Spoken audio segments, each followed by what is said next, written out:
Öll erum við ólík.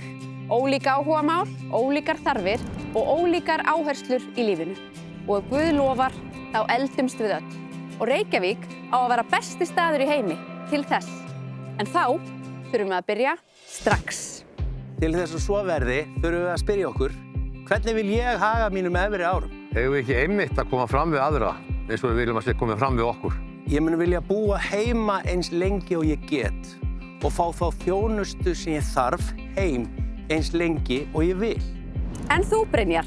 Ég vil bílastæði fyrir utan húsið mitt. Bjössi? Frístundakort fyrir eldra fólk. Rúnar?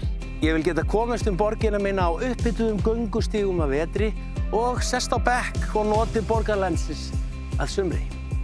Og ég vil ekki þurfa að hafa áhyggjur af biðlistum þegar sá tími kemur. Gerum átak í uppbyggingu hjúkrunarheimila í borginni strax.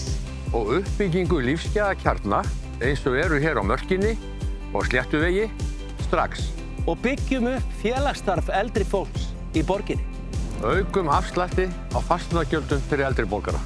Tryggjum eldri Reykvíkingum það áhyggjulausa ævikvöld sem þeir eiga skilið strax. Það er nefnilega svo margt sem er hægt að gera strax.